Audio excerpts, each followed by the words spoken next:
Vamos conversar agora com o ex-prefeito de Fortaleza, Roberto Cláudio, que foi candidato, né? Teve todo um imbróglio durante a pré-candidatura, saiu como candidato do PDT e aquela questão do racha deixou ainda muitas rachaduras, né? Muitas marcas, cicatrizes aí na nossa gestão estadual e municipal. Mas o prefeito, depois disso, tirou um período sabático e agora voltou, digamos assim, um tanto crítico nas redes sociais, está usando as redes sociais como nunca antes. Bom dia, prefeito Roberto Cláudio. Essa criticidade já aponta aí uma possível candidatura no futuro para voltar à prefeitura, será? Oi, Carla. Não é isso não. Primeiro, meu bom dia a você, ao Miguel, em nome de vocês, a todos que fazem a Jovem Pan News e a população que nos acompanha. Eu entendo, né, que a democracia ela nos impõe papéis, né? E a gente precisa cada vez mais valorizar isso. Em tempos meio esquisitos do Brasil, a gente precisa entender que, encerrada uma eleição, é preciso a gente reconhecer a vitória de quem foi reconhecido pelo povo para governar e esperar que se governe bem. E aqueles de nós, como no meu caso, que não venceu, que perdeu a eleição, também tem um papel importante na democracia, que é o papel de fazer uma oposição. Mas não uma oposição de interesse menor da política. Não uma oposição que torça para as coisas darem errado. Não uma oposição que faça críticas à honra das pessoas. Uma oposição que possa contribuir com a democracia.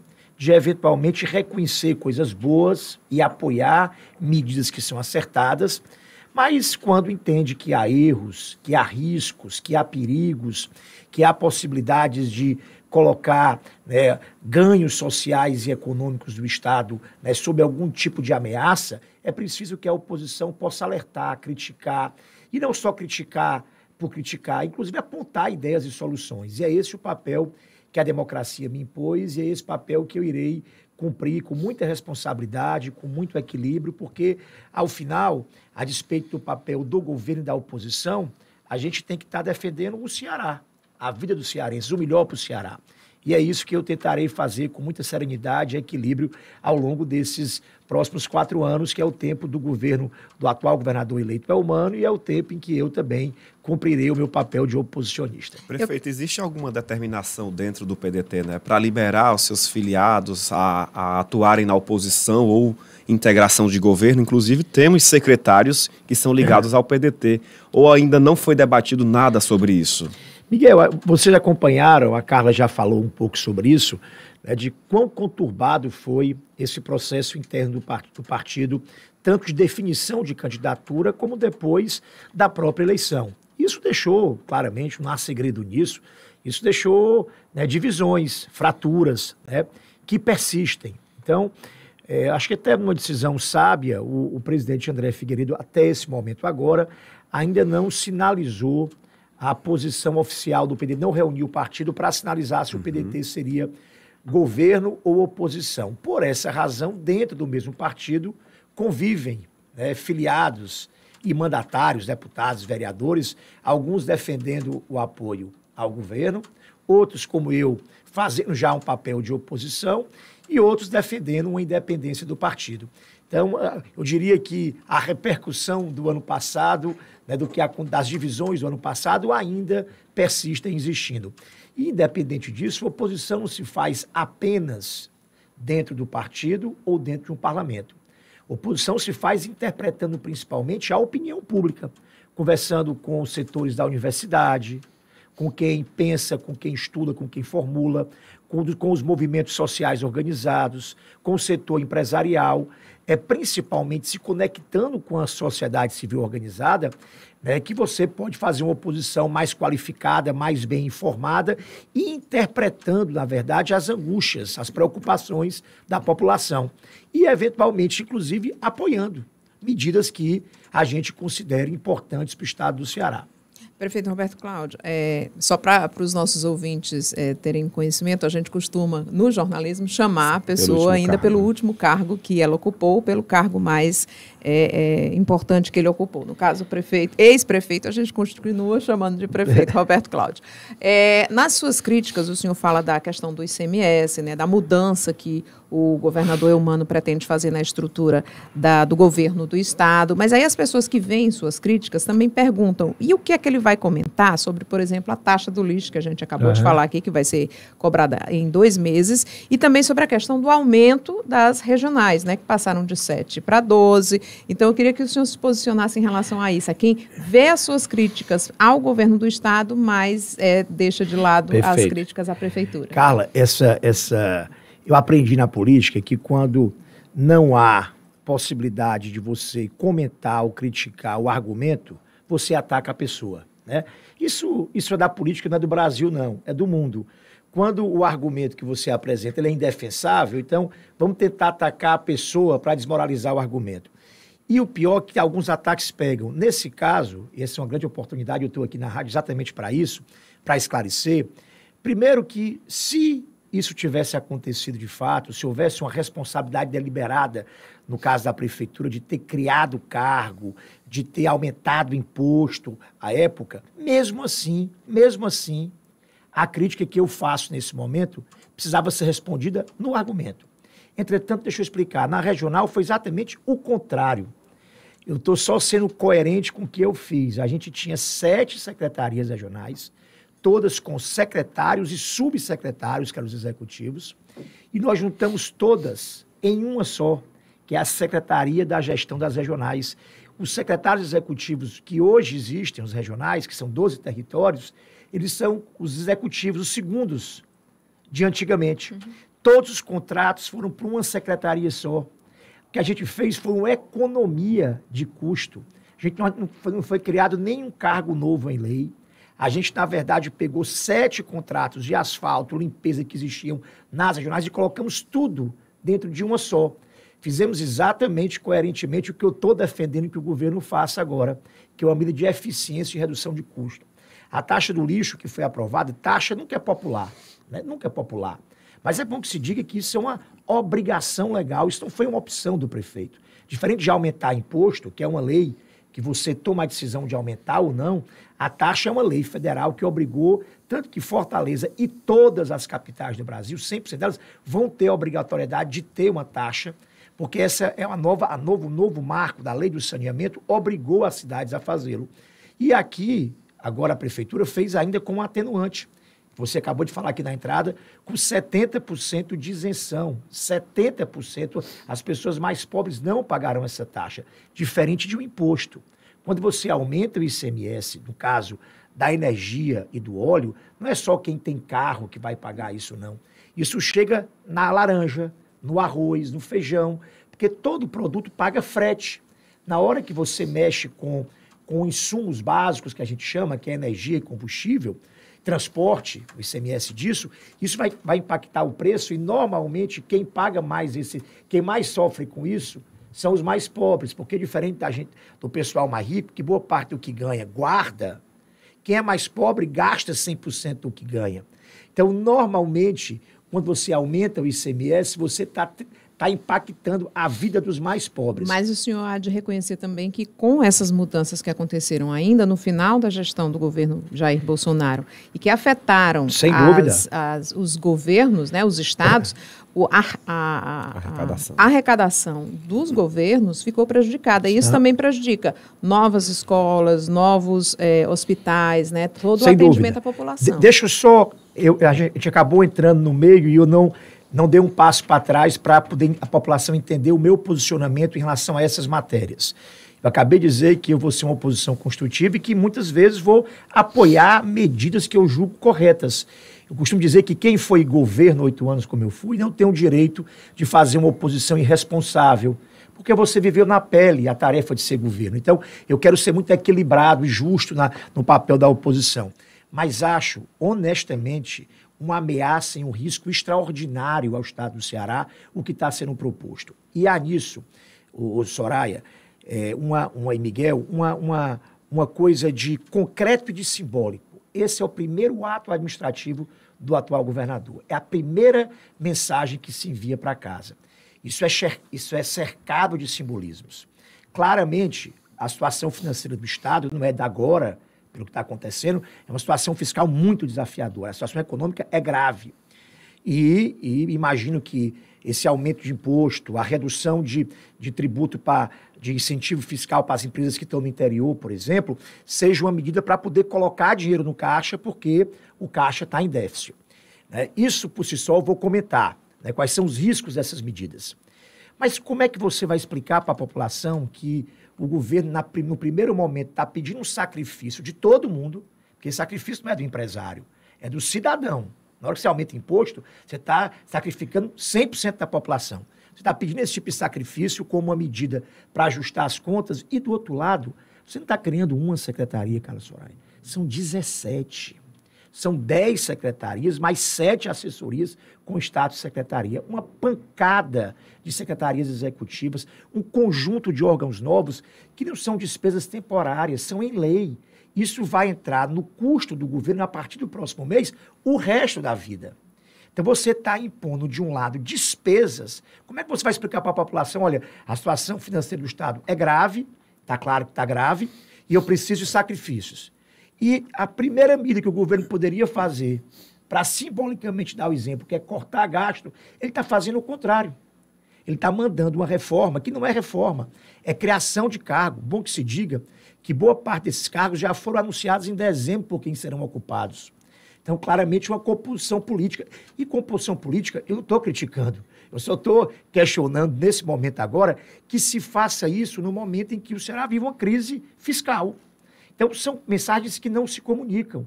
De um lado, aumentar, inchar o tamanho da máquina pública para fazer composição política e, do outro, exigir sacrifício. Eu quero comentar 2 medidas, se você me permite, Carla Soraya.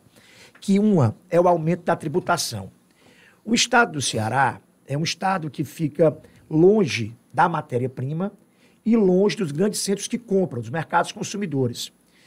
Então, na hora, um grande aspecto competitivo do estado do Ceará para atrair indústria para cá, esse ciclo foi iniciado com o Tássio, com o Ciro lá atrás, foi o quê? Foram os benefícios fiscais, foi praticar um tipo de incentivo, e uma carga tributária e incentivos que possam atrair o empresário para vir para cá, porque senão ele vai ficar em São Paulo, vai ficar no Paraná, porque lá é perto dos portos onde chega a matéria-prima, é para lá onde se vende mais, é muito mais barato, porque não paga tanto frete, produzir lá. E lançaram mão disso. Agora, claramente, numa ansiedade para poder ajustar as finanças públicas no curto prazo, se gera um efeito econômico de médio e longo prazo muito ruim para o Estado. Na hora que você aumenta a carga tributária, repito, você penaliza o povo porque aumenta preços e custos de produtos.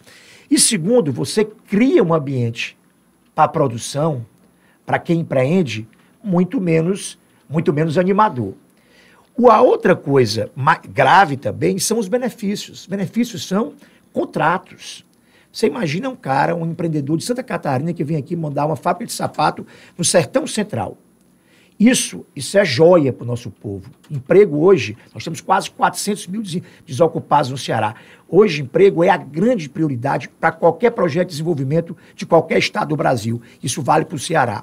Então, emprego é ouro, ainda mais no interior, pobre, porque aquele emprego com carteira assinada, pagando um salário, os benefícios, faz o dinheiro circular no comércio, mexe com a economia local, faz um trabalho danado para atrair uma empresa do Sul para montar uma fábrica. E o grande instrumento é o incentivo. O cara investe milhões para montar o galpão, contratar gente e tal, e faz um contrato calculando que só vale a pena ele estar aqui se tiver o benefício. De uma hora para outra, se manda uma lei, porque a situação financeira do Estado está difícil, para poder fazer o cara reduzir em 12% esse benefício. Vai acontecer das empresas desmobilizarem mão de obra, algumas fecharem. Aconteceu agora em janeiro. Aqui na Guararapes, em Fortaleza, em Irauçuba, imagina com corte de benefício. Então, o que eu estou ponderando e chamando a atenção não é só porque são medidas de sacrifício incoerentes que não dialogam no começo do governo. É porque, na angústia de resolver o curto prazo, você pode mexer no médio e longo prazo. No caso, na situação fiscal do Estado, criando cargos e custo em lei, mexendo no projeto de desenvolvimento do Estado, porque você cria uma carga tributária elevada e mexe com contratos e tem risco de gerar mais desemprego e cair o PIB. Então, assim, é pedir uma ponderação. E estou agora, nesse momento, não é nem só criticando a mensagem, porque há tempo de se debater, se aprofundar. Eu recebi informação hoje de manhã que eu quase caio para trás e preciso que a imprensa saiba disso, até para a gente fazer um apelo à Assembleia, né? A gente não tem as comissões técnicas formadas ainda na Assembleia, porque isso demora um tempo mesmo, porque cada liderança tem que indicar e tal, às vezes demora um mês para poder a comissão ser estabelecida. Eu soube hoje que essas matérias que são graves, que fazia muito tempo que eu não via tanta matéria, com tanto impacto e tanto risco ao Estado chegar ao mesmo tempo, não passarão pelas comissões. Porque como as comissões não estão formadas, só a mesa diretora aprecia e vai direto para o plenário. E a audiência pública, e o debate, e a explicação dos secretários, né, para os deputados. Muita gente não está entendendo bem a defesa, os prós e os contras disso ser debatido. Até para que isso seja eventualmente apoiado por alguém, né? Mas do jeito que está, né, assim, e é uma mensagem muito ruim para a sociedade também, se o governo quer dialogar, e não é só a conversa da boca para fora, se quer ser um governo de diálogo e de participação, tem que começar dando exemplo. O exemplo é agora. Para você ter uma ideia como tem uma ansiedade de passar o trator, pelo menos parece isso, né? Esse tributo, por exemplo, Carla Soraya e Miguel, ele vai ser aprovado hoje para valer só no próximo ano, porque a lei de aumento de imposto, ela tem que ser um ano para o outro. Não precisa aprovar agora. Vai aprovar só em novembro, dezembro. Então, para que aprovar sem debater em comissão? É uma mensagem muito ruim. Então, o apelo que eu faço enquanto opositor, mas como cearense, que defende o Estado, que quer entender melhor as explicações do governo, é que se debata a matéria, que se faça uma audiência pública, que espere as comissões serem formadas. A gente não sabe qual é o impacto no custeio do Estado dessa reforma que cria 17 secretarias e uma pancada de cargo. Quanto é que vai custar por mês? Quanto é que vai custar no ano? Precisa disso. Como é que você está precisando de dinheiro? O secretário falou da Fazenda isso, precisando de dinheiro porque a situação fiscal e financeira está ruim do Estado, e do outro você está criando custo em lei, né? Então, é esse tipo de debate que eu acho que precisa ser enfrentado com equilíbrio, serenidade, para o bem do Estado. E repito, isso pode afetar com o ambiente produtivo do Estado do Ceará. Isso pode afetar não só a presença atual de empresas aqui, como a atração de empresas para frente e um legado que o Estado do Ceará conseguiu adquirir, que foi o da responsabilidade fiscal. Eu diria que do Tasso até agora, o Estado do Ceará conseguiu bons indicadores, conseguiu ter essa fama de bom pagador, de ter responsabilidade fiscal. E tem uma coisa simbólica e concreta. Além dessa reforma criar custo direto para a máquina, ela manda uma mensagem simbólica muito ruim. O governo começa aumentando o gasto e pedindo sacrifício. Então, o ajuste fiscal faz no concreto e se faz também no simbólico. Essa é a ponderação que eu faço. A história do faço o que eu digo, não faço o que eu faço. Exatamente. Agora, prefeito, o senhor passou 8 anos à frente, né, da prefeitura da 5ª maior capital do Brasil, deixou a gestão bem avaliado, com investimentos em diversas áreas, mobilidade urbana principalmente. O senhor disponibilizaria seu nome para concorrer na próxima eleição no município de Fortaleza? Não, Miguel, eu cumpri meu papel de prefeito, tenho um orgulho danado disso, uma felicidade, uma alegria. Foi o momento de maior aprendizado e crescimento pessoal da minha vida. Eu fui ter sido prefeito dessa linda cidade por 8 anos. Tudo que eu fiz, eu só fiz em virtude, ou o que eu fiz em virtude da equipe, do apoio das ideias do povo.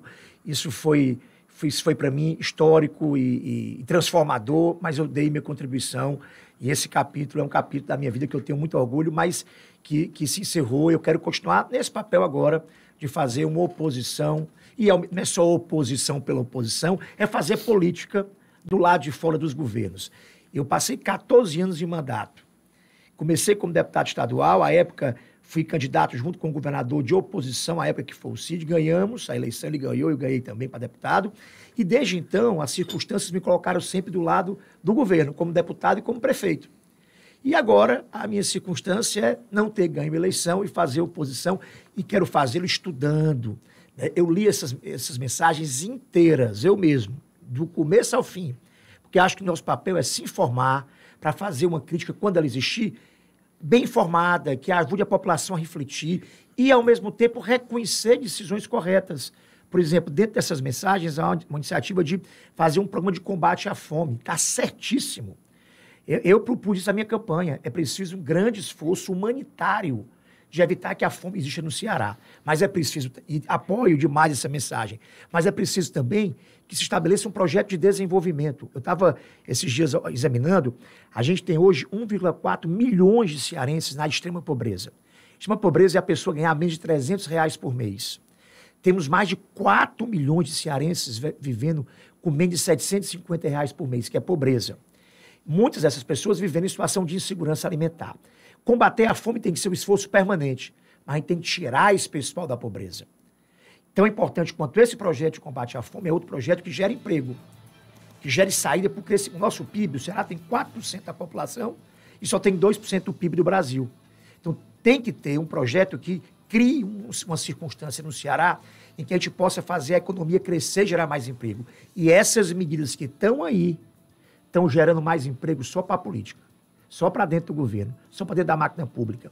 Mas vão gerar, na verdade, um ambiente de desemprego e de recessão se a gente não cuidar de ter uma política de desenvolvimento no estado do Ceará. Prefeito, a gente vai fazer um intervalo rapidinho, você volta para mais uma participação também, a gente sabe do seu horário, são 10h30, 10h31, e a gente volta daqui a pouco com mais entrevistas aqui com o ex-prefeito Roberto Cláudio.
Vamos falar de futebol? Terça foi a final das classificatórias do Campeonato Cearense e Ceará e Fortaleza foram os líderes do grupo, já estão na semifinal, mas ainda tem 2 vagas e as quartas de final começam neste sábado às 4 da tarde com o jogo de ida entre Ferroviário e Atlético Cearense. Quem vai ficar mais pertinho da classificação? Para saber, é só ficar ligado no Grupo Cidade. Assista a partida pela TV Cidade, canal 8.1, pelas rádios Jovem Pan News Fortaleza, 92.9, Cidade AM 860 e pelo canal do GC Mais no YouTube. Para mais notícias sobre o cearense, acesse gcmais.com.br e siga o perfil @camisa8.oficial no Instagram. Futebol na cidade, somos muito mais emoção. Pan News em Revista. 10h35, a gente comentando aqui. Torcedor do Ferroviário, não, né?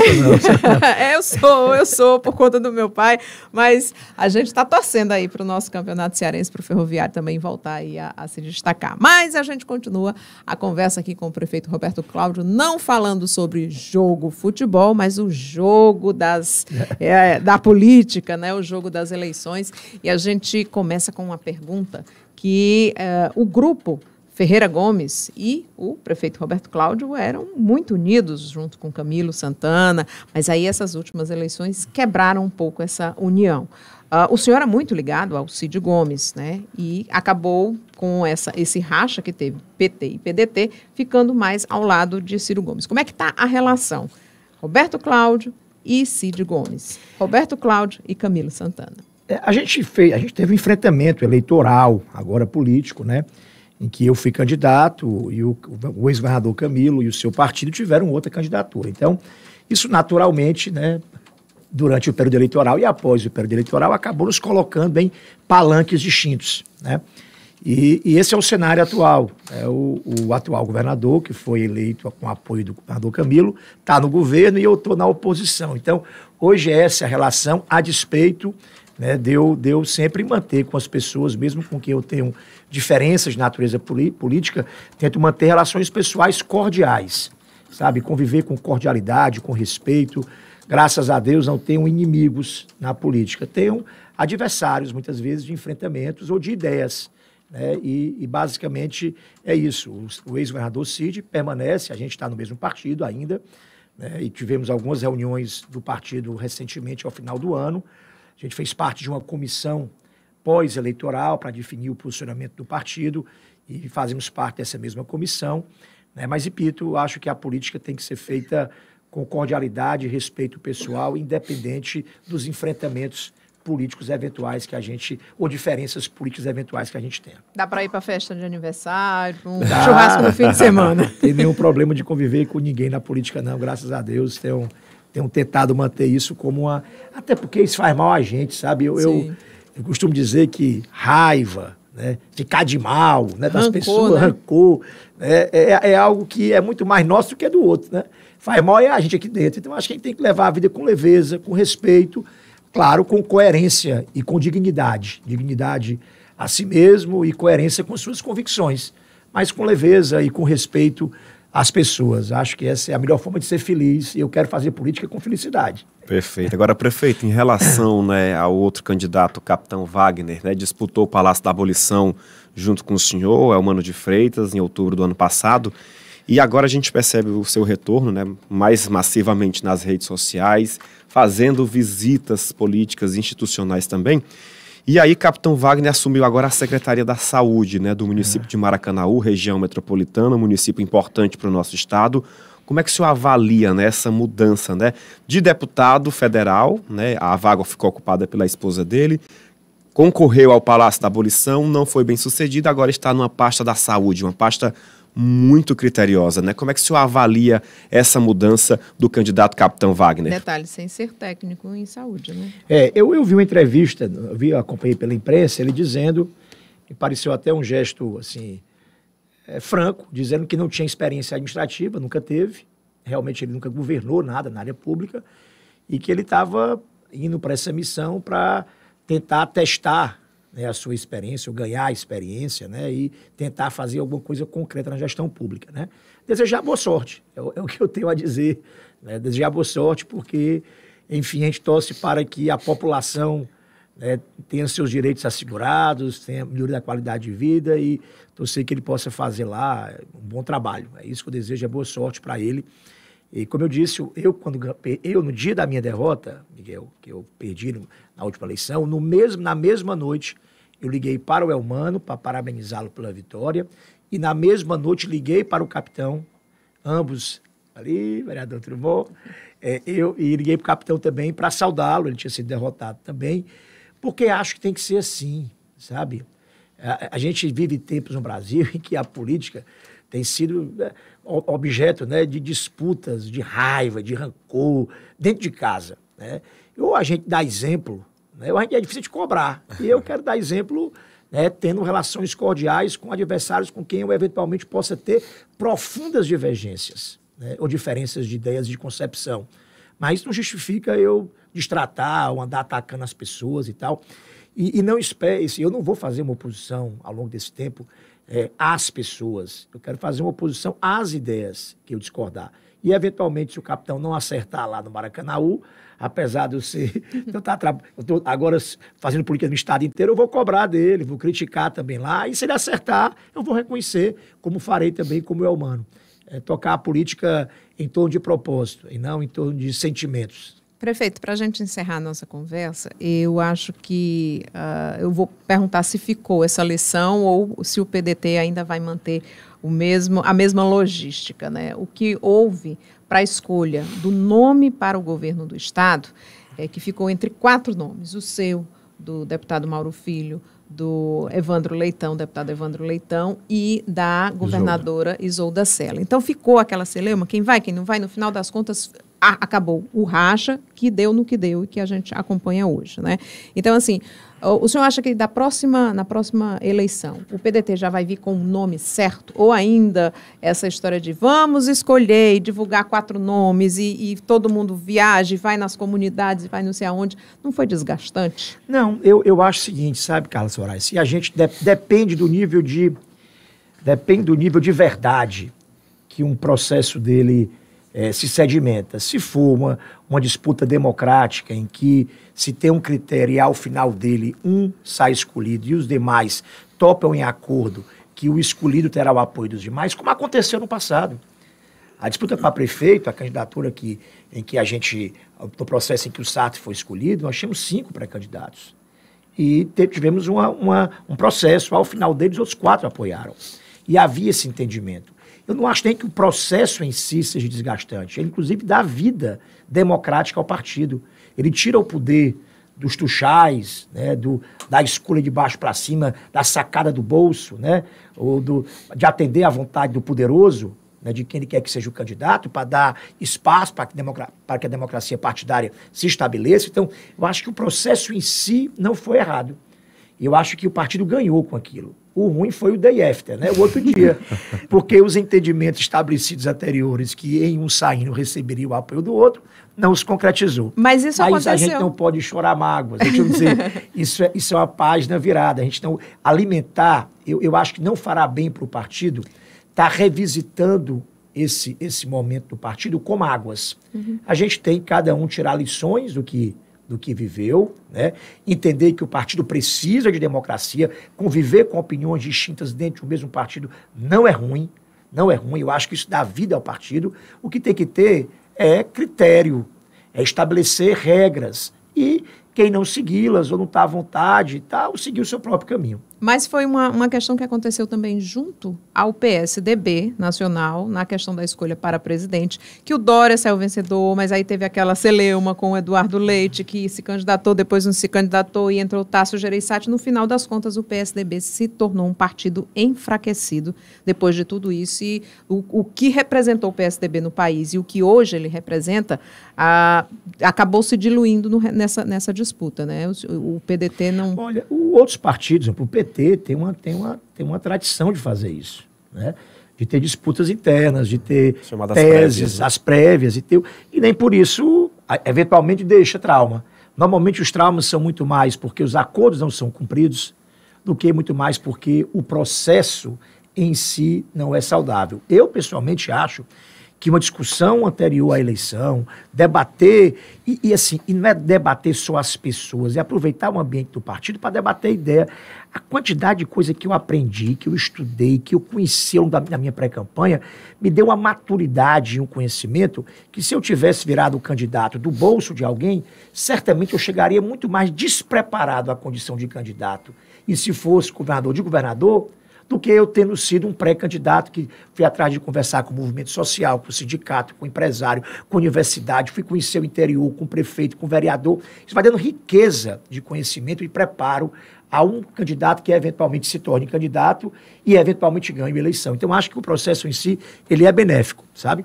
Prefeito, há cerca de um ano, o prefeito José Sarta esteve aqui na Rádio Jovem Pan News e ele falou sobre a pesquisa, né, de avaliação de governo. E ele foi categórico, nunca ninguém vai bater a marca do prefeito Roberto Cláudio. Aí eu aproveito aqui uma pergunta de um ouvinte, que ele pediu para o senhor avaliar, né, esses 2 primeiros anos de José Sarto à frente da Prefeitura de Fortaleza. A gestão ela tem que ser olhada a esse momento.